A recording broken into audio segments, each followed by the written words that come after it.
O Senhor Jesus vai te dar palavras, vai te dar direções, vai te dar revelações, entendimento, discernimento, aonde que essas portas serão abertas e aonde que você vai experimentar milagres. Amém? Então, se você puder, faça esse compromisso até o final do ano. Você vai vir de manhã, vai vir à noite e o favor vai ser dobrado sobre a sua vida. A gente recebe, irmãos, quando a gente entra na presença de Deus. Tudo que você precisa é fazer o que você fez.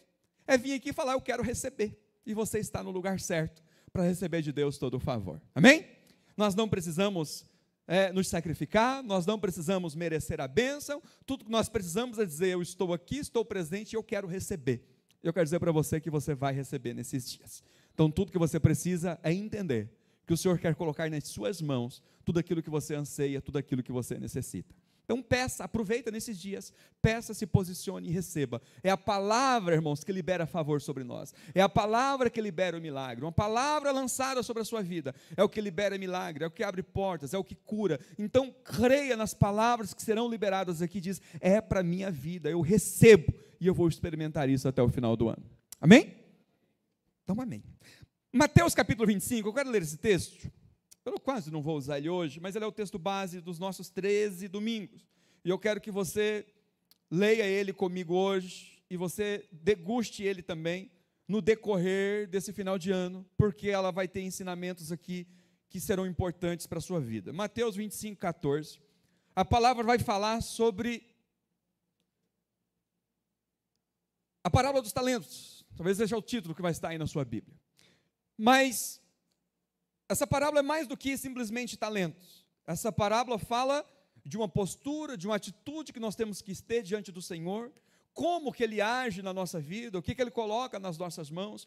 Então, para mim, essa parábola é uma parábola extremamente completa, quando se trata de um estilo de vida que o Senhor estabeleceu para nós. O texto diz assim, o reino dos céus também será como um homem, que ao sair de viagem, chamou o seu servo e lhes confiou os seus bens. A um deu 5 talentos, a outro deu 2, e a outro deu 1, de acordo com a capacidade de cada um. Diga assim, capacidade. E em seguida partiu de viagem. O que havia recebido 5 talentos, saiu imediatamente, aplicou-os e ganhou mais 5. Também o que tinha 2 talentos, ganhou mais 2. Mas o que tinha recebido 1 talento, cavou um buraco no chão, escondeu o dinheiro do seu senhor, e escondeu o dinheiro do seu senhor. Depois de muito tempo, diga assim, muito tempo, o senhor daqueles servos voltou e acertou conta com eles. O que tinha recebido 5 talentos, trouxe outros 5 e disse, o senhor me confiou 5 talentos, veja, eu ganhei mais 5. O senhor respondeu, muito bem, servo bom e fiel.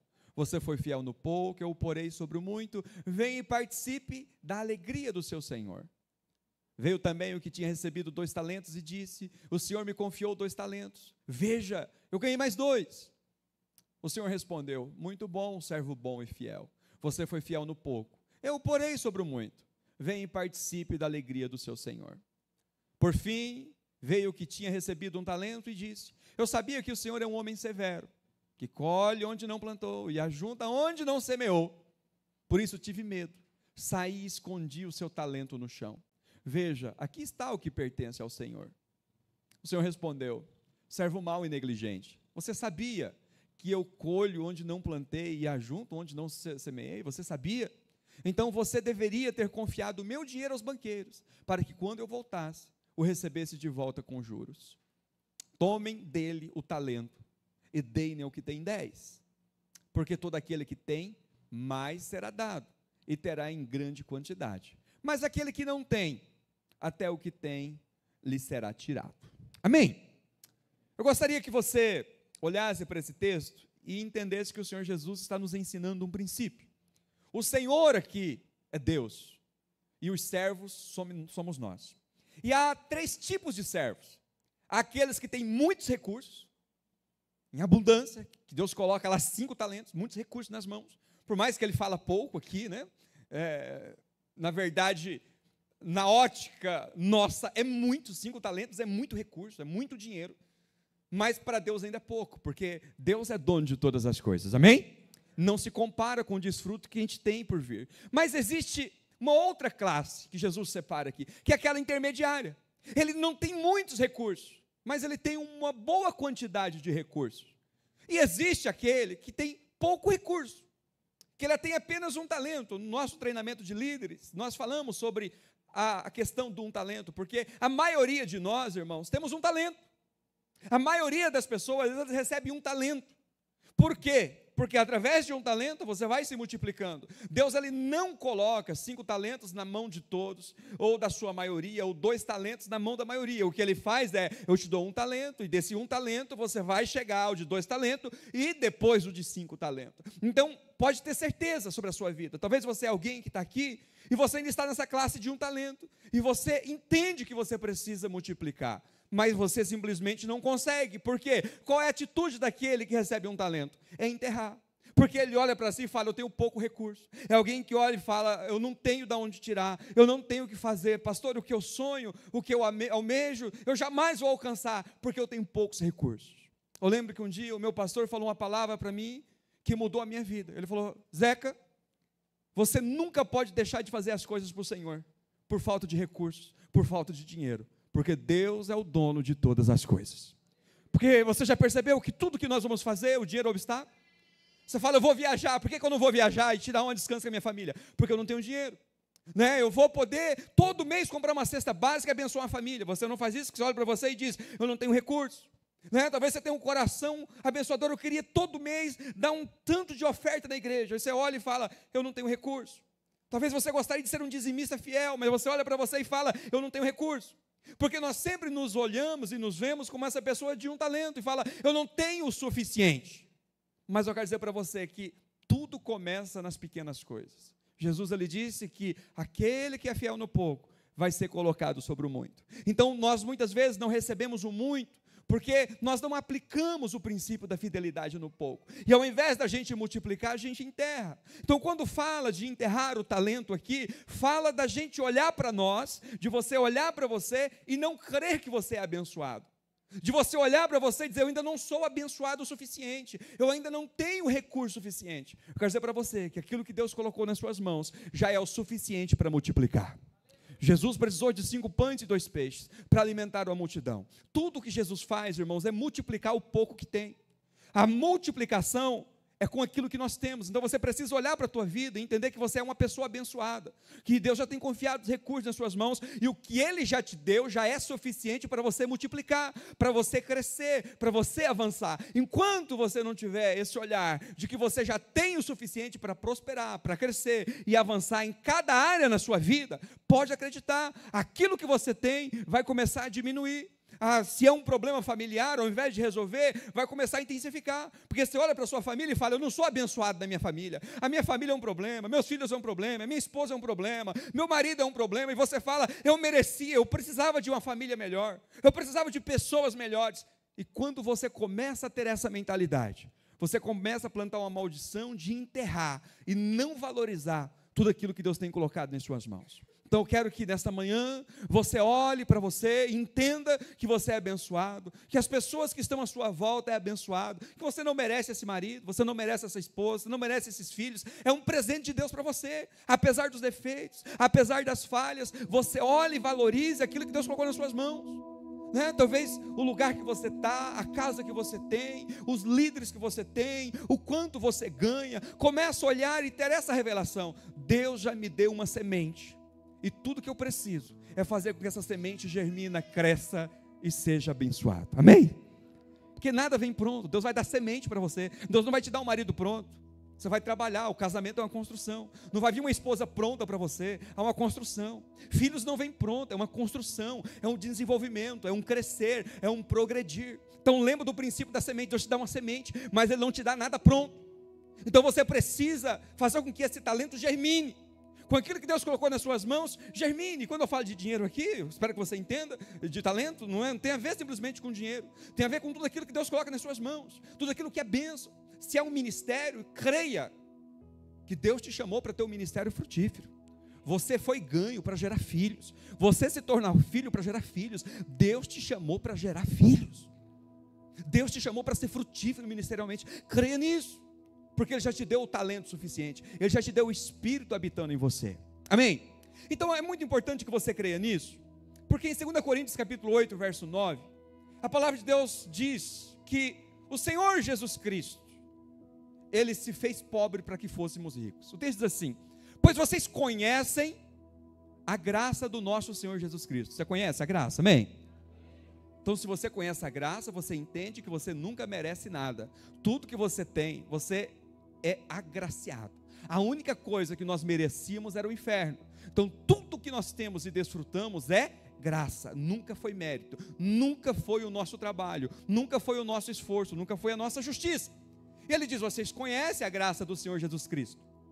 Por que que nós somos abençoados e prósperos?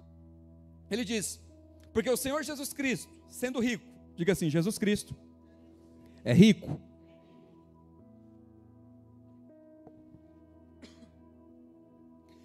O texto diz que Ele é rico, sempre foi rico, nunca deixou de ser rico, porque Ele é Deus, e Ele é dono de todas as coisas, amém? Então essa ideia de que Jesus é pobre, desconstrua isso. Ele nasceu numa família pobre, mas Ele nunca foi pobre. O texto diz que quando Jesus nasceu, vieram os reis, os magos, reis do Oriente, trouxeram para Ele ouro, trouxeram para Ele bens preciosos, mirra, coisas valiosíssimas.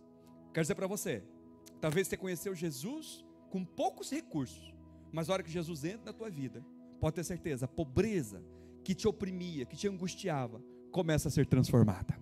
A vida de José e Maria era uma vida escassa, mas na hora que Jesus entrou, eles já começaram a crescer, prosperar e ter recursos em abundância, porque há uma promessa. O texto diz que Ele se fez pobre por causa de vocês, para que por meio da pobreza dele, vocês se tornassem ricos. Estão entendendo, irmãos? Amém? Então é importante que você creia que o Senhor Jesus, Ele também abençoa financeiramente. Eu sei que eu sou muito criticado por aquilo que eu prego, e eu, de verdade, eu não me importo. Eu menciono isso para que vocês combatam quando vocês ouvirem. Mas muitas pessoas me criticam acerca do Evangelho da Graça, né? O pastor Zeca ministra uma ministração, né, que não confronta o pecado, que não faz isso, que não faz aquilo, né? Eu não me importo, porque eu sei de uma verdade: o que dá força ao pecado é a lei. Quanto mais eu falo de pecado, quanto mais eu falo da lei, mais ele tem poder sobre você. Mas enquanto mais eu falo que você é perdoado, que você é justo, que você é abençoado, que você é filho de Deus, e eu reforço a sua identidade, mais poder você tem contra o pecado. O que dá força ao pecado é a lei, mas Paulo diz: o pecado não terá domínio sobre vocês, porque vocês estão debaixo da graça e não mais da lei, amém?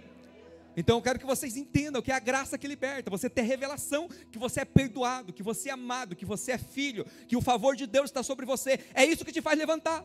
O que fez o filho pródigo voltar para o pai, ele entender: eu sou filho, eu tenho um pai, Ele não me abandonou, Ele vai me receber, nem que seja como servo, como escravo, como empregado, mas Ele vai me receber. Entende, irmãos? Amém? Então eu quero que vocês creiam profundamente na graça de Deus. E uma das coisas que eu também sou muito criticado é que eu falo muito sobre prosperidade. E eu falo mesmo, porque eu creio que o povo de Deus foi chamado para ser próspero. E quando eu falo próspero, eu não falo só de dinheiro, porque a Bíblia diz, nós acabamos de ler, o desejo de Deus é que tudo na sua vida vá bem, amém? Há uma promessa: aqueles que temem o Senhor, tudo na vida deles irá bem. Por que financeiramente não? Por que na saúde também não? Por que na família não? Por que no ministério não? Porque a Bíblia fala tudo é tudo, amém, irmãos? Tudo.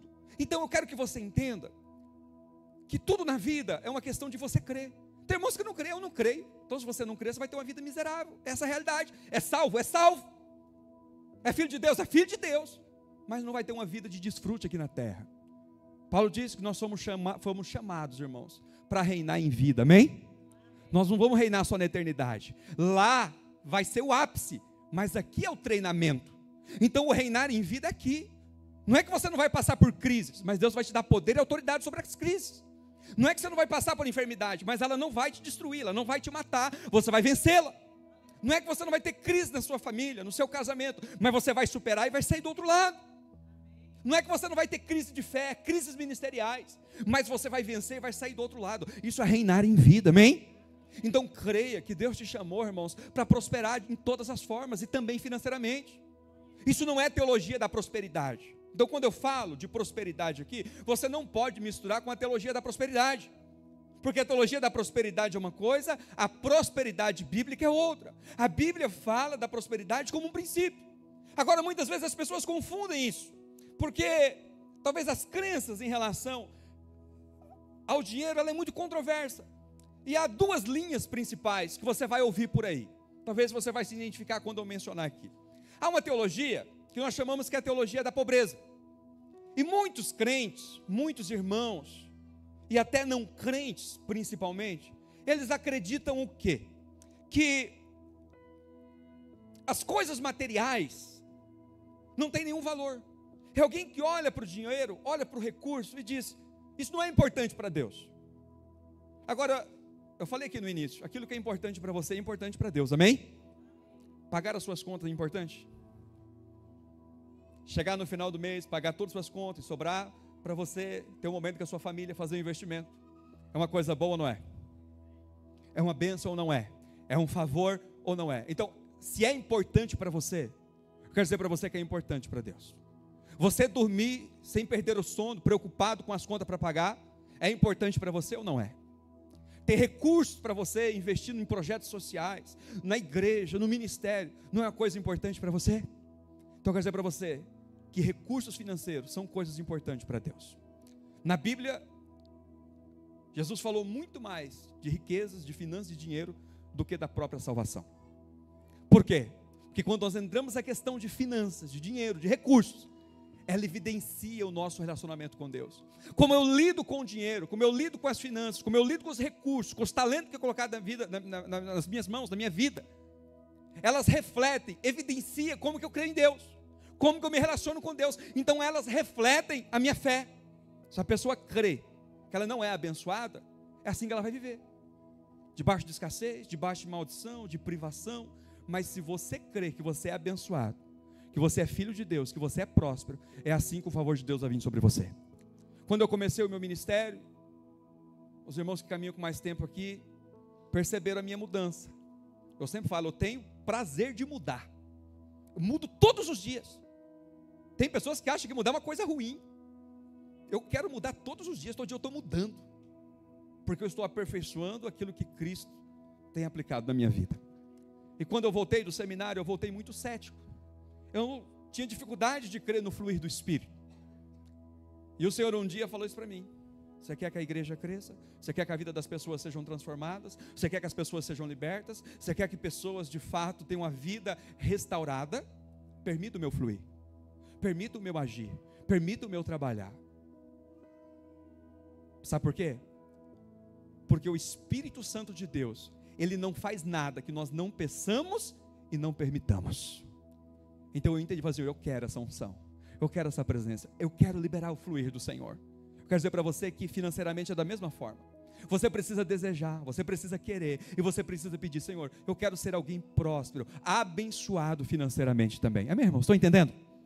Então tudo na vida é uma questão de você crer. Eu creio nisso, eu creio no poder do Espírito Santo, eu creio no poder de Deus, eu creio em curas, eu creio em libertação, eu creio no mover sobrenatural de Deus, eu creio nos dons, eu creio no falar em línguas, eu creio no interpretar em línguas, eu creio e eu desejo. Então quando eu creio e eu desejo, Deus me concede. Então por isso que é importante você crer corretamente, porque se você não crer corretamente, você não recebe.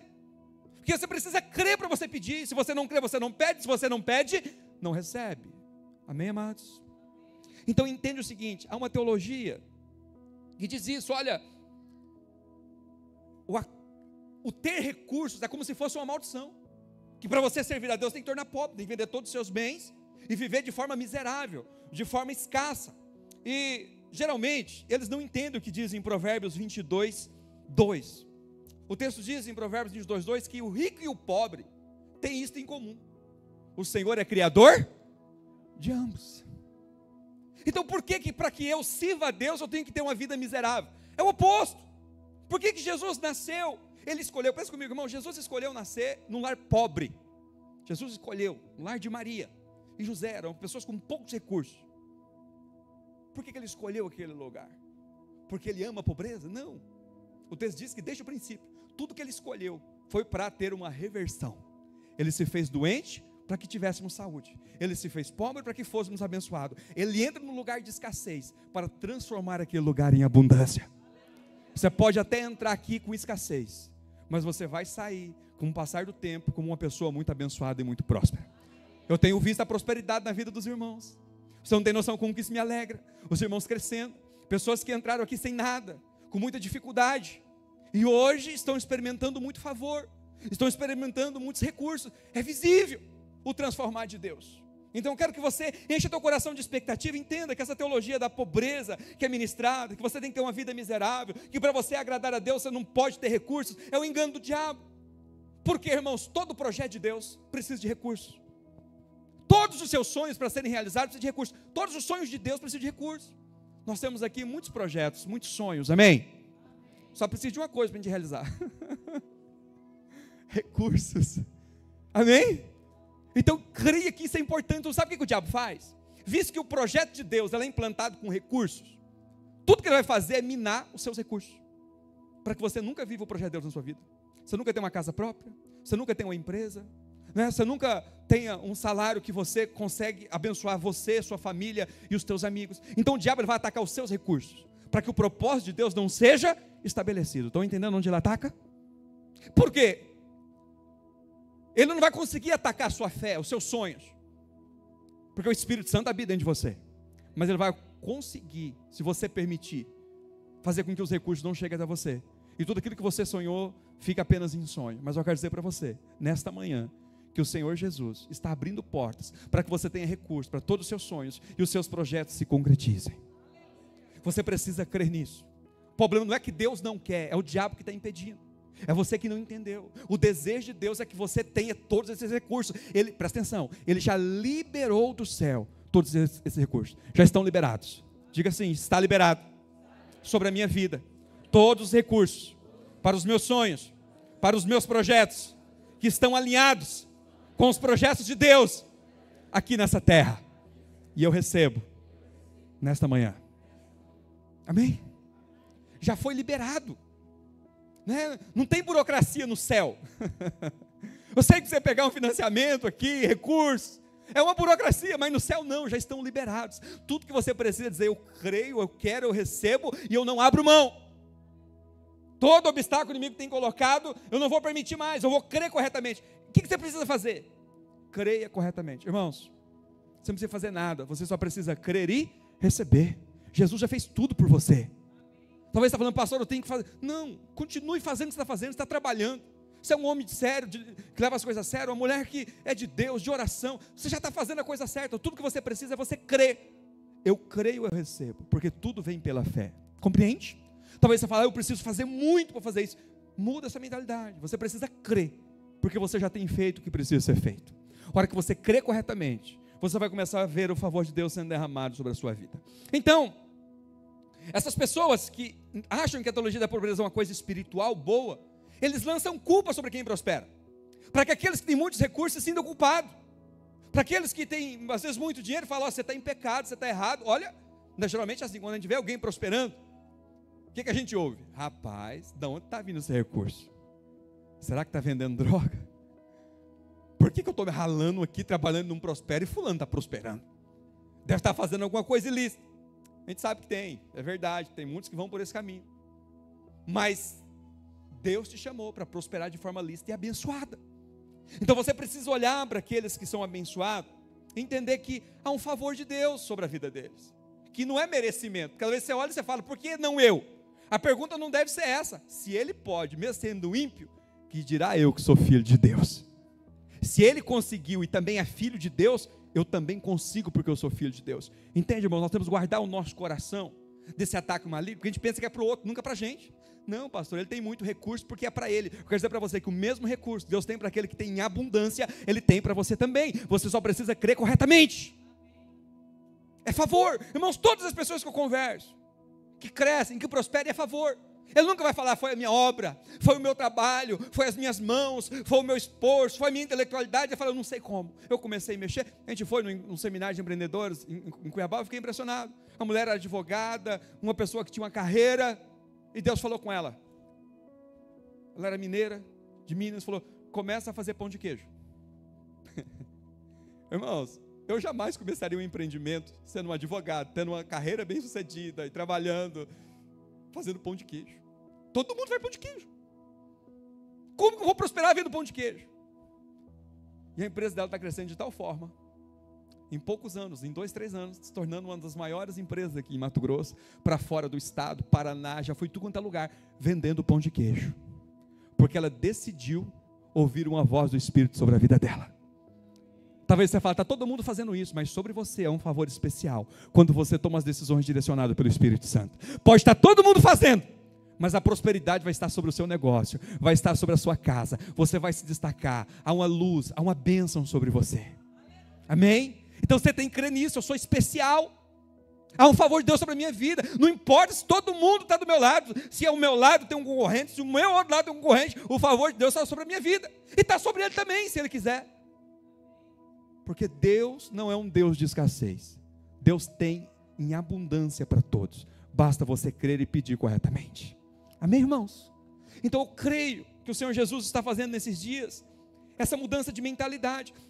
No final eu vou compartilhar isso, depois eu falo. Mas, porque eu tenho visto o trabalho de Deus na vida dessa igreja, que vocês não têm ideia, na vida de vocês. Talvez vocês não percebem o quanto vocês têm crescido, o quanto vocês têm aprendido. E o Senhor Jesus esses dias me mostrou isso. Como que no decorrer dos anos, nós crescemos em fé, crescemos em revelação da palavra, crescemos em milagres, crescemos em cura. Irmão, toda semana tem irmãos experimentando cura, toda semana tem um testemunho de cura, de milagre, de libertação, de salvação. Deus prometeu que derramaria sobre nós um avivamento muito grande aqui nessa cidade, e Ele já está operante, mas é só o começo daquilo que está por vir. Amém? E Deus nesse final de ano vai liberar um favor muito grande financeiramente sobre a sua vida. Lucas 18, verso 25, muitos irmãos usam esse texto por interpretar errado. Eles acham que a pobreza é uma coisa valorizada por Jesus. Ele diz: de fato é mais fácil um camelo passar pelo fundo de uma agulha do que um rico entrar no reino de Deus. Jesus falou isso, é inegável. Mas o que Jesus está dizendo aqui, irmãos, não é que a riqueza, os recursos, é uma coisa que vai te atrapalhar a entrar no céu. Jesus falou que Ele veio para os pobres. Por quê? Porque os ricos não têm salvação? Não, porque Ele quer tirar os pobres daquela condição. Agora, qual é o problema do rico? As pessoas têm muito recurso. Se você não cuidar, você começa a confiar nas suas riquezas e não no Senhor Jesus. Então, quando Ele diz que é mais fácil um camelo passar no fundo de uma agulha do que um rico entrar no reino dos céus, Ele está falando de pessoas que colocam a sua confiança naquilo que faz, naquilo que tem, nos seus recursos. Mas você não precisa ter esse medo. Ai, pastor, se eu prosperar e perder o coração, quero dizer para você que o Senhor Jesus jamais vai permitir que o teu coração se perca, porque você é filho, você é amado e você é abençoado por Ele. O selo do Espírito está sobre a sua vida. Então tudo que você precisa fazer é, quando você tiver muitos recursos, não esquecer de quem te deu esses recursos. Mas Jesus não está em nenhum momento aqui incentivando: olha, não seja rico, senão você vai para o inferno. Então isso é um erro de interpretação. Ele está dizendo o seguinte: olha, pessoas que colocam a sua confiança no dinheiro, como ele diz, né, vai ter muita dificuldade, ou será impossível entrar no reino dos céus. Pessoas que colocam a confiança em si mesmo, naquilo que podem fazer, nunca entrarão no reino dos céus, porque é pela fé, compreende, irmãos? É pelo descanso no Senhor Jesus, não é por mérito, é graça do Senhor Jesus. Então muitas pessoas usam esse texto e dizem: não, né, se você for rico, você vai para o inferno. Eu quero que você tenha clareza que o Espírito Santo de Deus quer abençoar você. Cada um na sua proporção. Há um que recebe 1 talento, outro que recebe 2 talentos, outro que recebe 5 talentos. Tem irmãos que falam: não, pastor, eu não quero ter muito recurso não, dá muito trabalho para administrar, tendo um pouco, tá bom, amém. Mas tem uns que falam: não, eu quero ter muitos recursos. Eu disse, né, eu não quero ter recurso nenhum, tem alguma coisa errada. Porque o Senhor Jesus quer que você desfrute daquilo que Ele tem disponibilizado aqui para você na terra. Quando Ele criou o Éden, Ele disse: desfrute, tudo que tem é para o seu desfrute. As plantas, os animais, a terra, tudo que há na natureza é para o seu desfrute, é para o nosso desfrute, amém, irmãos? Então creia que o Senhor quer que você desfrute. Há outro texto que eles usam, que diz o seguinte, lá em Mateus 10, 21, que fala sobre o jovem rico. Não sei se você já ouviu sobre o jovem rico, mas ele diz que Jesus, Marcos 10, 21, quando o jovem rico chegou até Jesus e disse: o que faço eu para herdar a vida eterna? O texto diz que Jesus olhou para ele com amor e disse: olha, falta uma coisa a você. Vá à venda tudo que possui e dê dinheiro aos pobres, e você terá um tesouro no céu. Depois vem e siga-me. Muitas pessoas pegam esse texto e dizem também: olha, não está vendo? Para você seguir Jesus, tem que doar todos os teus bens e viver uma vida miserável. Mas o problema não era esse. O problema é que esse jovem estava colocando o seu coração na riqueza. Se Jesus falasse, se ele falasse assim: tudo bem, eu vou fazer isso, Jesus falou: não, não precisa. Eu só queria que você corrigisse o teu coração. Por quê? O amor desse jovem estava no dinheiro. Então o que acontece? Tem muitas pessoas que têm amor em outras coisas. Também não vai entrar no reino dos céus, não é só os recursos. Entende? Aí muita gente só pega esse texto e fala: não, olha, Jesus disse que para segui-lo, não, entenda que aqui foi uma questão específica, de pessoas que colocam a sua confiança no recurso e amam mais o dinheiro do que a Deus. O dinheiro foi feito para nos servir, não para ser amado. Diga assim: o dinheiro é uma bênção para me servir, mas eu nunca posso amá-lo. Então ele está falando de alguém que colocou o amor ao dinheiro. A Bíblia diz que o amor ao dinheiro é a raiz de todos os males, não o dinheiro. Você precisa separar isso. O dinheiro é bênção. Diga assim: o dinheiro, os recursos financeiros, é uma bênção, mas o amor por eles é uma maldição. Então você precisa separar. O amor ao dinheiro é o problema, mas o dinheiro é uma bênção. Deus fez com que o dinheiro existisse como uma forma de você desfrutar de todos os recursos. Então o que acontece? Essas pessoas, talvez você já viu, há pessoas que fazem voto de pobreza. Não tem nada contra, cada um escolhe o que faz. Mas imagina, irmão, se todo mundo fazer voto de pobreza e dizer: não, eu não vou mais trabalhar, eu vou viver para o reino, vou fazer um voto de pobreza. Quem vai sustentar esses irmãos? Já parou para pensar isso? Que é uma coisa que não faz muito sentido. Porque todas as pessoas geralmente são missionários, que abdicaram de tudo e falam: eu fiz um voto de pobreza. Quem vai sustentar eles? Não cai maná do céu. Então alguém que está trabalhando, alguém que está tendo muito recurso, está sustentando. E se todo mundo fazer isso, todo mundo passa fome. Por isso que Paulo fala: aquele que não trabalha é melhor que não coma. Por quê? Porque às vezes ficar nessa dependência, ela leva uma vida de escassez, e por essa ignorância talvez, essa ingenuidade, eles se sacrificam de forma desnecessária, fazem votos tolos, porque eles imaginam que assim eles vão ser amados por Deus. Deixa eu falar uma coisa para você. Você tem aprendido isso aqui. Não há nada que você possa fazer para que Deus te ame mais ou te ame menos. Você é amado o tempo todo, independente de quem você é. Não é se você tem muito recurso ou pouco recurso. Você é amado. E muitas pessoas, querendo ser amado por Deus, fazem votos tolos, sacrifícios desnecessários. A Bíblia chama isso de sacrifício de tolo, porque não tem nenhuma serventia. Deus nunca pediu isso, Deus nunca disse para fazer isso. Então essas pessoas se tornam um peso para a sociedade, para a igreja, pois depende de outros para serem sustentados. Eu não quero viver uma vida assim, não. Eu quero ter recurso para abençoar quem não tem, para daqui a pouco aquela pessoa sair daquela situação e abençoar outro que também não tem. Mas como eu disse, cada um vive pela revelação que tem, cada um desfruta da revelação que tem, mas você não. Você está recebendo uma revelação especial aqui nessa manhã. Você está tendo revelação de que Deus te chamou para semear e abençoar vidas, para que você tenha recursos em abundância na sua vida. Mas a outra linha é a teologia da prosperidade. Em Lucas 6,38, que é o texto preferido deles, o desejo dessas pessoas está sempre voltado somente para o dinheiro. Tudo que elas pensam é no dinheiro, tudo que elas desejam é o dinheiro, tudo que elas trabalham é para o dinheiro. E o texto que eles usam, e muitas vezes interpretado errado, é esse. Ele diz: deem será dado a vocês uma boa medida, calçada ou calcada, sacudida e transbordante será dada a vocês, pois a medida com que medirem será usada como medida para vocês. Eu já presenciei muitos escândalos em igrejas, de pessoas dar tudo que tem. Esse dia eu recebi um testemunho de uma irmã. Ela disse: a minha mãe deu tudo que tinha e perdeu tudo, porque o pastor prometeu que se ela desse tudo, receberia em dobro. Isso é a teologia da prosperidade. Isso é o engano do inferno. Jesus nunca pediu isso. Agora, se o Espírito Santo te ministrou isso de uma forma individual e você decidiu fazer isso numa direção do Espírito, ok, mas nunca foi um pedido de Deus, nunca foi uma promessa. Deus nunca falou isso. Então a teologia da prosperidade diz que quanto mais você entrega, se você dá tudo que tem, você recebe em dobro. Nós falamos domingo passado sobre restituição. A restituição sim é em dobro, amém? Tudo que o diabo rouba, você recebe 2 vezes mais. há uma restituição, você recebe plenamente e Deus te dá ainda mais. Mas quando se trata no dar, no contribuir, no ofertar, não pode ser movido por essa questão. Eu vou dar, eu vou fazer um investimento, um juro de 200%. Não é assim que a Bíblia está ensinando. Então a teologia da prosperidade ensina isso, que o importante é você acumular riqueza. Seu conceito de prosperidade é que eles são donos daquilo que possuem. Eles olham para o financeiro e falam: isso aqui é meu, eu trabalhei, eu me esforcei. Então eles acreditam que o objetivo principal do evangelho é enriquecê-lo. Quer dizer para você que não é, amém? Então nós vamos falar de financeiro aqui no decorrer do ano, mas entenda que esse não é o principal. Nós estamos pegando uma área que o Senhor Jesus Cristo deseja que prospere na sua vida, mas não é o mais importante. O mais importante é você ter o teu nome escrito no livro da vida, você ser filho de Deus, você ser salvo e você entender que o teu reino está nas mãos do Senhor Jesus. Não há nada mais importante do que isso. Agora, essas pessoas são movidas por ganância, porque elas pensam: eu vou dar e eu vou. Ganância é diferente de interesse. Todos nós somos movidos por interesse, amém?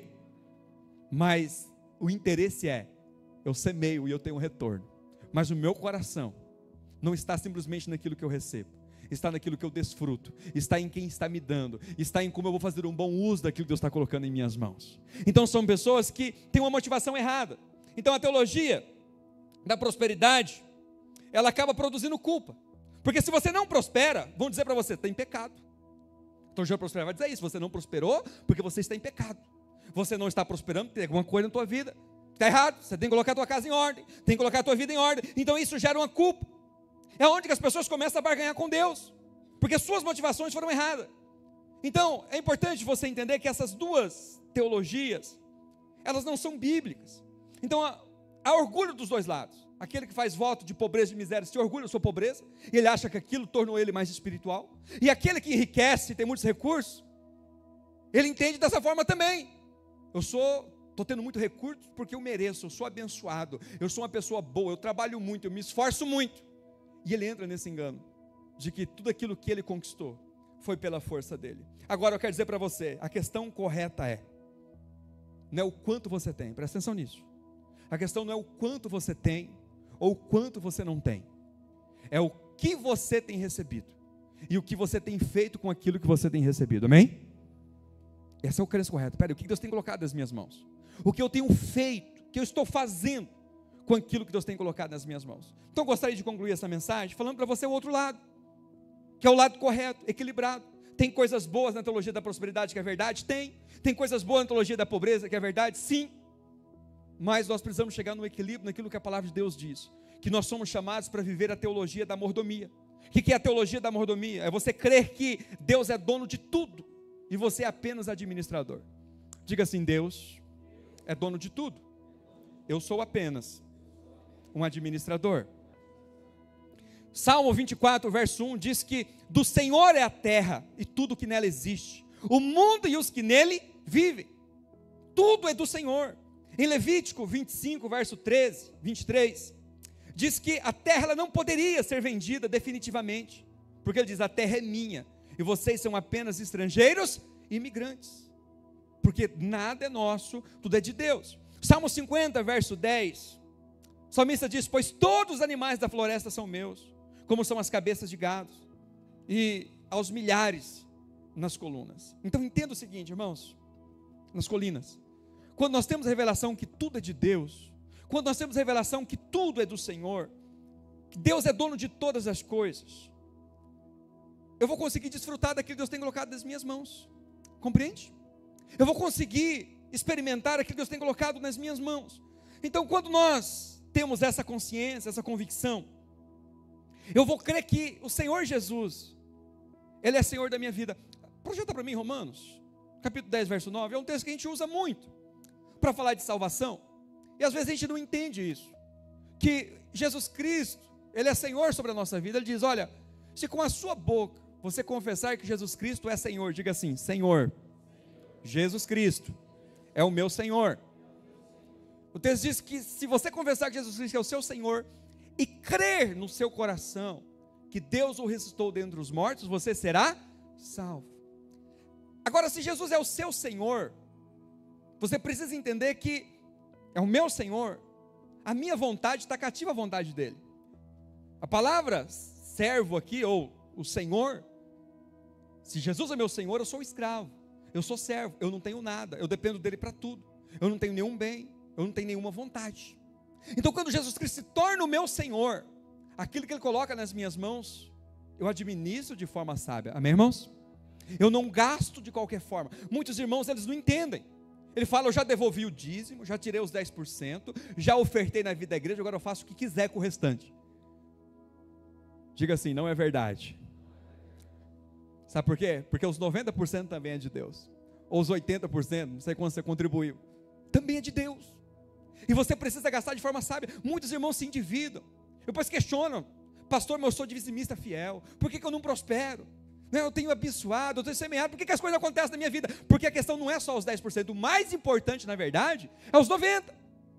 Os 10% é o princípio, você está tirando a primeira parte do Senhor, porque o dízimo ele protege o seu financeiro, a oferta você semeia para você alargar o que Deus já tem te dado, mas o dízimo é uma proteção. Mas só o dízimo é suficiente? Claro que não, os 90% que resta são o mais importantes, porque é eles que vão ser multiplicados. Os 10% você entrega na casa do Senhor para ser gerido e administrado pela igreja, mas os 90% é seu. Então a responsabilidade pelos 90% tem que ser olhado com um olhar muito mais detalhado do que aquilo que foi entregue aqui. Compreende, irmãos? Então essa é a teologia da mordomia, tudo é de Deus. Os 10% é de Deus, os 100% é de Deus, os 90% é de Deus, tudo é de Deus. Então eu não posso gastar nenhum centavo sem a direção do Espírito. E às vezes a gente ignora isso. Já devolvi o dízimo, agora eu faço o que quero. Não, Jesus é Senhor sobre a sua vida. Peça direção para Ele. Ele vai te dar sabedoria onde aplicar. Ele vai te dar sabedoria como gastar. Ele vai te dar sabedoria para que tudo aquilo que você trabalha não vai para o ralo. Então valorize aquilo que fica nas suas mãos. É desse que você precisa cuidar. Você entregou o dízimo, não é problema seu. Tem a diretoria da igreja aqui que administra. A responsabilidade vai ser nossa. Se nós falarmos, Deus vai cobrar de nós naquele dia. Aliás, todos nós vamos prestar conta daquele dia. Então nós temos noção da nossa responsabilidade, que aquilo que vocês entregam aqui, nós vamos prestar conta diante de Deus, e eu como pastor ainda mais. Agora, os 90% que fica, é sua responsabilidade. Então pesa na balança, onde que está o problema? Talvez está em você olhar para aquilo que Deus tem colocado nas suas mãos, e você dito, eu faço o que quero. Uma vez que você entregou sua vida para o Senhor Jesus, você não faz mais o que você quer. Se você faz o que você quer, você vai andar em fracasso. Mas se você ora antes de gastar qualquer centavo, se você ora antes de fazer qualquer investimento, qualquer negócio, eu te garanto que Deus vai te prosperar, porque aquilo que Ele colocou nas suas mãos, Ele colocou para multiplicar. Amém? Então entenda que toda decisão financeira é uma decisão espiritual. Diga assim, toda decisão financeira é uma decisão espiritual. E às vezes a gente não olha dessa forma, a gente acha que, não, isso aqui é só dinheiro. Não, tudo é espiritual. Ele fala que tudo é santo aos santos, tudo é puro aos puros. E toda decisão que ela é financeira, ela também é espiritual. E eu gostaria, que você olhasse para o dinheiro e entendesse que ele é um teste, para que você avalie o seu espiritual. Lucas capítulo 16, verso 12, eu quero encerrar falando sobre esse versículo nessa manhã. O texto diz, e se vocês não forem dignos de confiança, em lidar com as riquezas do mundo ímpio, quem lhes confiará as verdadeiras riquezas? Presta atenção nisso, Jesus está falando. Você quer ser abençoado financeiramente? Você quer ter muitos recursos? Amém?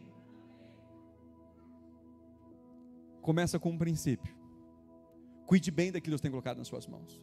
Porque Ele diz, aquilo que Deus tem colocado em suas mãos tem que ser digno de confiança. Jesus não coloca nada na mão de ninguém que Ele não confia. Diga assim, eu sou confiável pela graça de Deus. Jesus confia em mim. Você não vai dar uma moto para sua filha adolescente que não tem habilitação e que não aprendeu a andar ainda. Você vai fazer isso? Se a Elisa falar, eu quero andar na garupa da moto sem capacete, você acha que o pai vai deixar? Fala, longe de mim fazer um negócio desse, minha filha. Jesus está dizendo, eu entrego na mão daqueles que têm responsabilidade com aquilo que eu coloco, naqueles que valorizam o que eu coloco, naqueles que cuidam daquilo que eu coloco. Certa feita eu comprei um presente para a Elisa e no mesmo dia ela quebrou. E ela gostava muito daquele brinquedo. Cheguei lá em casa, Falei para ela, você nunca mais faz isso, porque tudo que o pai compra tem preço. Você fala, pastor, mas 2 anos de idade, não importa a idade, aprende, vai ficar gravado. Eu lembro de coisas que eu tinha 2 anos de idade, cheguei nela e conversei com ela. Falei, o papai não vai mais comprar esse presente, mas o dia que o papai comprar outro, você não vai mais fazer isso. Comprei um tecladinho para ela. Antes de entregar, sentei com ela e tive uma conversa. Falei, o negócio é o seguinte, você vai cuidar bem desse presente, senão eu não compro mais presente para você. E o papai está falando sério. Está até hoje lá, tem quase 1 ano o tecladinho, irmãos. Ela cuidava, não deixava cair e protegia. Agora eu dou mais presente, porque ela está cuidando bem. Mas quando ela quebra, eu dou uma recuada. Falo, você não está cuidando, não vou dar mais. Só que você aprendeu a cuidar, eu te dou.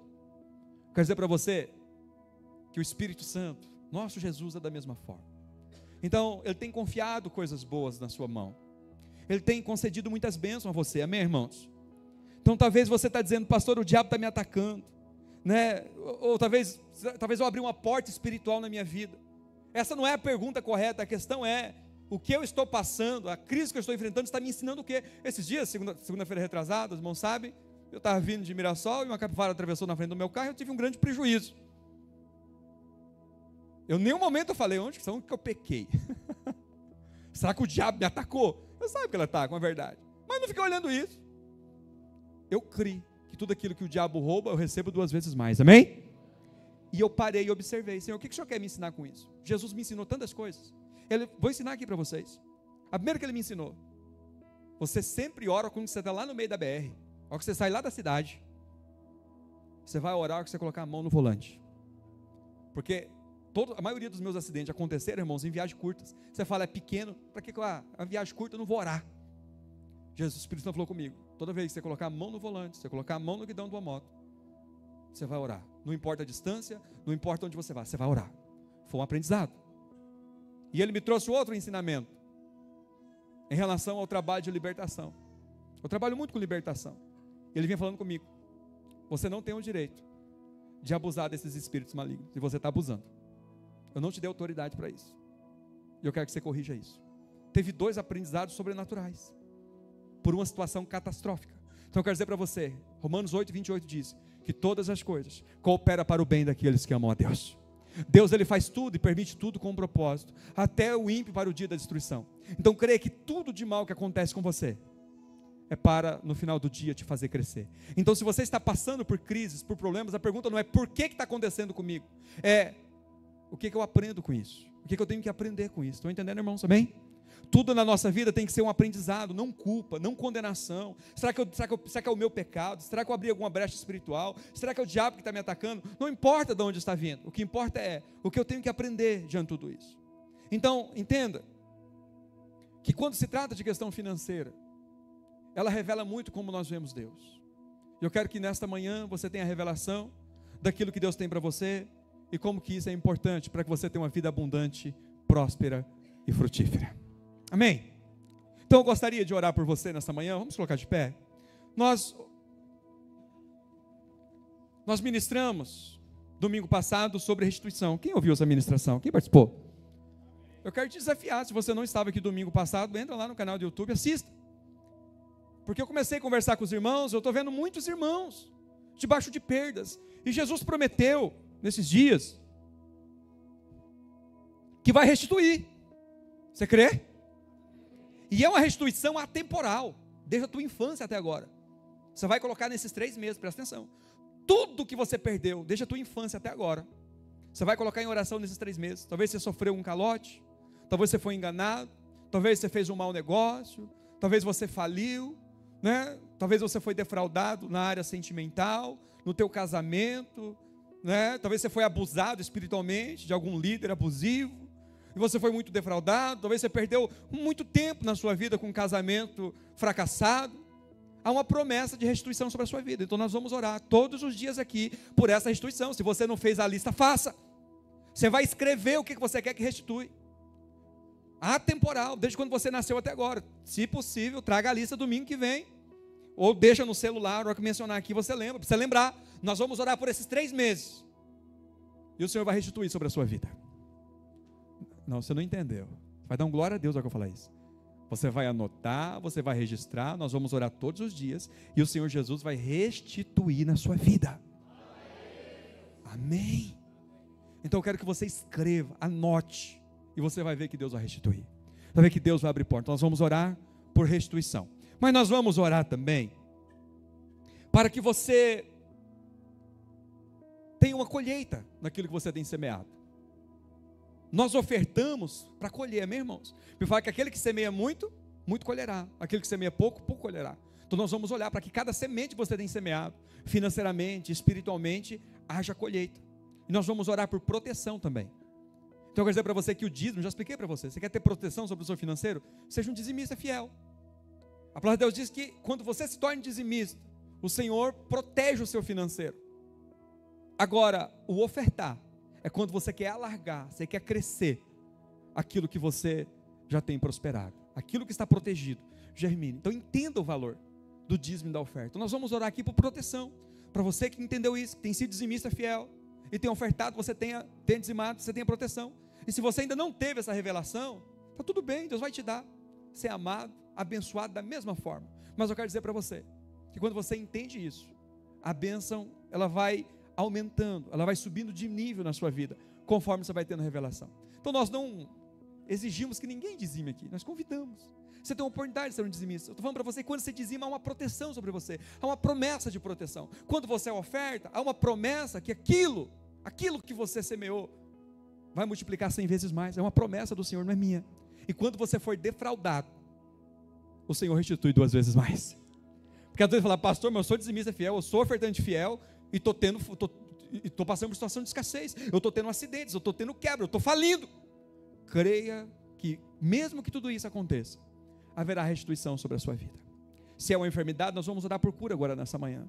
Se tiver algum demônio entrando na sua vida, na sua família, destruindo o financeiro, atacando o seu financeiro, serão cessados em nome de Jesus. Você crê no que o Espírito Santo está fazendo nessa manhã?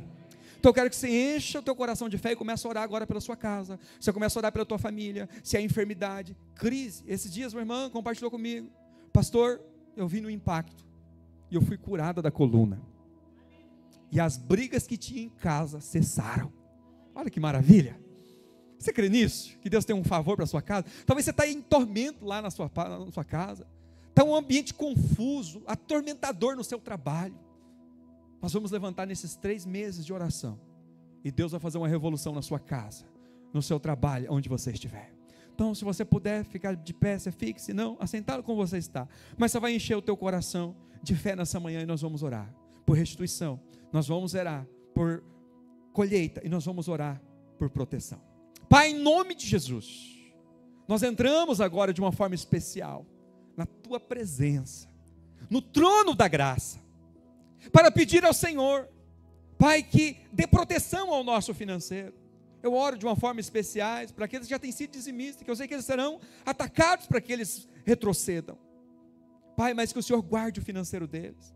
Eu oro também para aqueles irmãos que ainda não tiveram a revelação, que eles não se sintam condenados, que eles não se sintam culpados, que eles não se sintam em nenhum momento aqui coagidos a serem dizimistas, mas que eles se sintam, Senhor, em nome de Jesus, Pai, abençoados, cuidados, protegidos, que o Senhor quer o melhor para eles. Abra o entendimento, para que haja revelação no nosso espírito, de que o dízimo é a proteção para tudo aquilo que o Senhor tem colocado em nossas mãos. Eu oro também para aqueles irmãos que ainda não entenderam o valor de ofertar.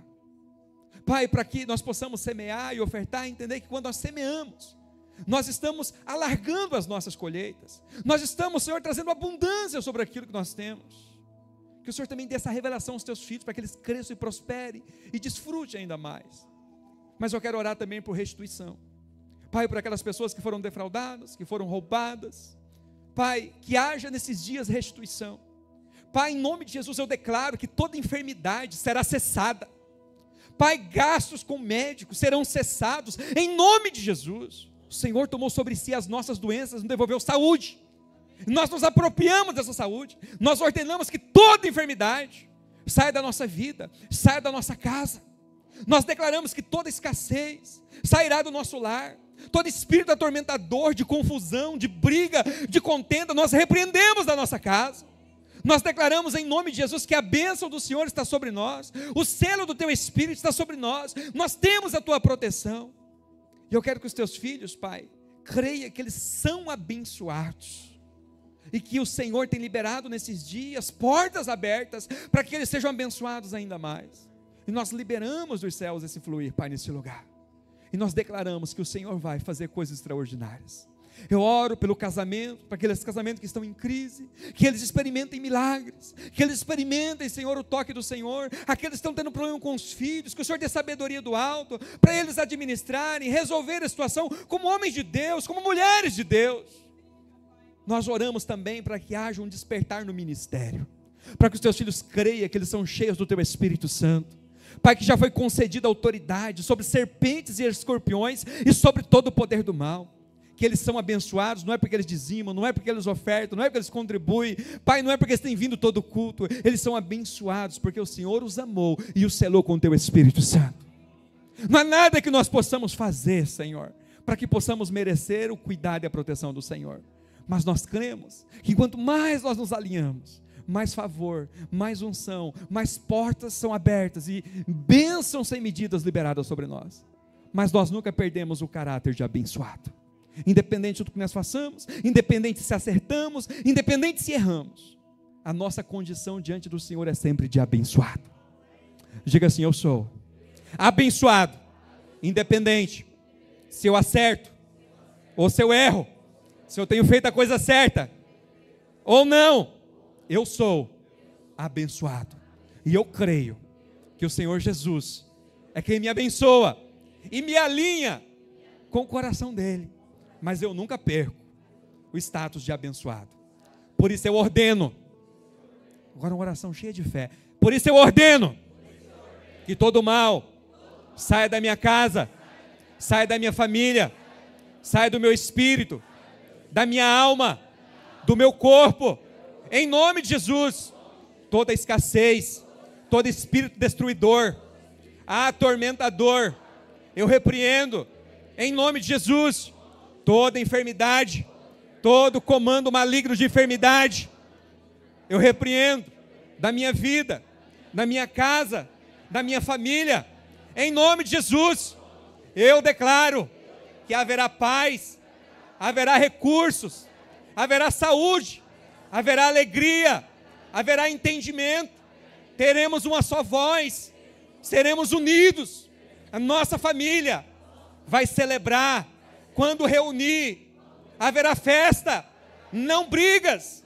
Nós repreendemos, em nome de Jesus, todo espírito de confusão, todo espírito de briga, de desentendimento, e declaramos sobre o nosso trabalho, na empresa onde eu trabalho, haverá bênção, haverá paz, haverá recursos, haverá prosperidade, vai crescer, vai expandir, e eu serei abençoado com a expansão do lugar que eu trabalho. E eu declaro, em nome de Jesus, que tudo que o inimigo roubou será restituído 2 vezes mais. Eu creio na promessa de Deus, que restitui integralmente e ainda mais. E eu declaro que sobre as minhas finanças, sobre a minha casa, a minha família, há proteção. E eu declaro que toda semeadura eu colherei a 100 por 1. Amém? Aleluia. Vamos aplaudir Jesus, crendo no teu coração que você vai experimentar esse milagre. Amém?